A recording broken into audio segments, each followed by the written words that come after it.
स्वदेशी खाने के लिए बस सब लोग अपनी तरफ से एडमिशन हो जाए। क्या कहा मैंने, ये बोरॉन का केस है। बोरॉन में ये न्यूक्लियस पार्ट है, पेनिट्रेट शेल में 2 इलेक्ट्रॉन हैं जो s ऑर्बिटल में, और पेनिट्रेट शेल में s ऑर्बिटल में 2 इलेक्ट्रॉन है और वैलेंसी शेल में 3 इलेक्ट्रॉन है। s ऑर्बिटल का स्ट्रक्चर डेफिनेट है, इसलिए वो वैलेंसी शेल के इलेक्ट्रॉन्स को इफेक्टिवली रिपेल करेगा। जब रिपल्शन इफेक्टिव होगा तो इन इलेक्ट्रॉन का अट्रैक्शन कंपैरेटिवली कम इफेक्टिव होगा, और थोड़ी सी एनर्जी देने पर ये तीनों इलेक्ट्रॉन बाहर निकल जाएंगे, लिहाजा ये +3 स्टेट शो करेगा।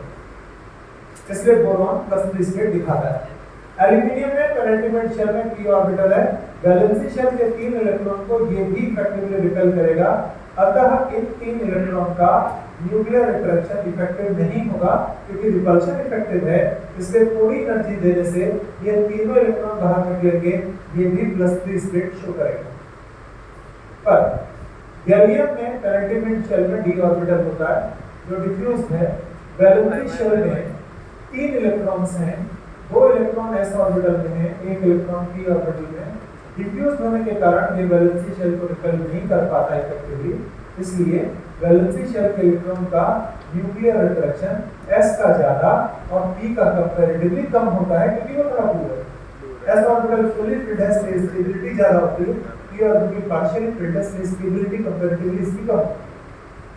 अब अगर मैं थोड़ी सी एनर्जी दूंगा तो 1 इलेक्ट्रॉन बाहर निकलेगा, +1 स्टेट दिखेगा, परंतु अंदर से रिपल्शन कम है, परंतु है तो, लेकिन मैं बाहर से जब ज्यादा एनर्जी और प्रोवाइड करूंगा तो ये दोनों इलेक्ट्रॉन भी बाहर निकल जाएंगे, लिहाजा वो +3 स्टेट भी शो करेगा।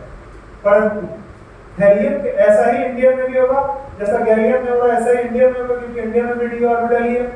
अब मैं थैलियम की बात करता हूं तो थैलियम में पेनिट्रेट का इनर पेनिट्रेट का f ऑर्बिटल पेनिट्रेट में आ गया, और वैलेंसी शेल में 3 इलेक्ट्रॉन है जो आपको ये दिख रहा है।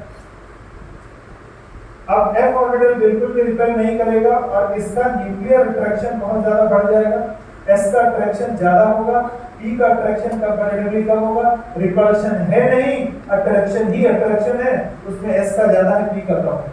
तो अगर मैं थोड़ी सी एनर्जी दूंगा तो 1 इलेक्ट्रॉन यहां से बाहर निकलेगा और +1 स्टेट शो करेगा, क्योंकि अंदर से रिपल्शन तो है ही नहीं, सिर्फ अट्रैक्शन ही है, और p में कंपैरेटिव कम अट्रैक्शन है, पार्शियली फील्ड है तो कम स्टेबल है, इससे थोड़ी एनर्जी देने से 1 इलेक्ट्रॉन बाहर निकल जाएगा।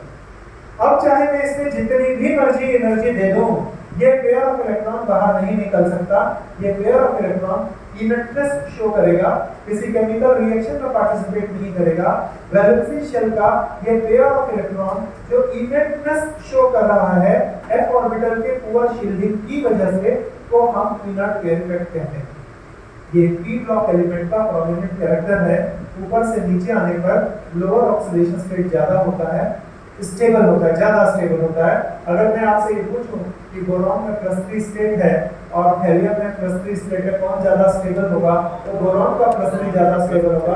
अगर मैं +1 की बात करूं तो थैलियम का +1 ज्यादा स्टेबल होगा। हो गया, समझ में आया होगा।